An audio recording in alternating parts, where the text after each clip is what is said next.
všetky zvieratka, proste prasiatko Bane, čo bolo napríklad, Rexa robí ho dcera teraz, všetky zvieratka proste takýmto spôsobom ako rezúruje a učí.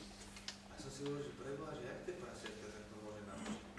On zobral 8 tých prasiatok, takých malinkých odstavčiarkov, neviem koľko, 6 týždňov, či 8 týždňov, či koľko to je, a označil si ich A, B, C, D až po 8 a každého krmil len tréningom.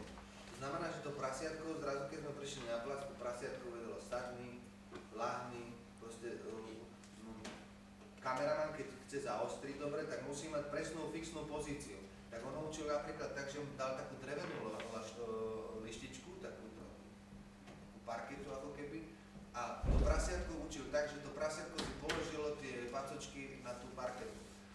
A potom, keď sa už išlo na ostro, tak tú parketu len trošku trávou nejak zakryli. A to prasiatko to videlo, to prišlo a dalo presne, čiže ten kameraman mal úžasné veci. Tak takto tých 8 prasiatok bolo vycvičených a vždycky ich ako menil, keď potrebovali. A ja som robil dvojníka tomu hlavnému, lebo som proste bola asi približná výška. Nie hlavnému prasiatku. Nie hlavnému prasiatku. A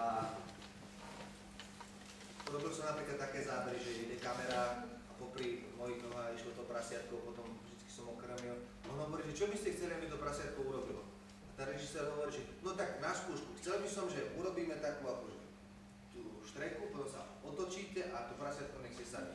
Tak najprv šiel ten Carl Lewis a mal také ako keby granule a vždycky mal takú plechovú pukačku, takú klik-klak a dával tomu prasiatku taký ako impuls a vždycky robil, že klik-klak, down, klik-klak, down. A to prasiatko išlo popri tých jeho nohách, klik-klak, down. Teraz sa otočil a teraz vždycky on mal také stay, stay!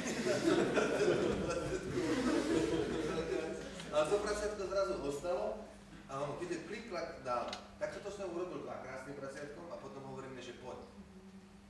Tak som išiel s ním a hovorím, klik-klak, dal som klik-klak, dal som klik-klak, dal som. A on hovorí, že dobre, a teraz pustíte kamery. Tak pustili kameru ostrá a teraz hovorí, že a teraz mu nedaj. A teraz sme išli a to prasiatko už len kúkalo. Otočilo sa, sadlo presne na mieste, bolo to úžasná skúsenosť. Ale dobre to je jedna vec, že to boli živé prasiatka a potom došli tvorci z Austrálie, ktorí doniesli umelé prasiatko, ktoré majú takýto švapel kábel, tých vzduchových všelijakých, hydraulických, čo mu trošku boli. Pardon za výraz, ale...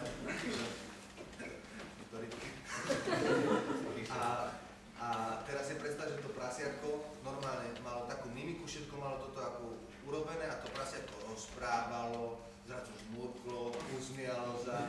To bolo geniálne urobené. Oni robili na Matrixe, títo Austrálčania. Takže to bolo... A potom mali 3 tie prasiatka. Jedno mali čisto len tvár, jedno mali ako na detail, jedno mali v podstate celé, také, čo aj tak hýbalo pacičkami a jedno bolo také, že na poli ako robota, na poli vápové, že to bola tiež taká zaujímavá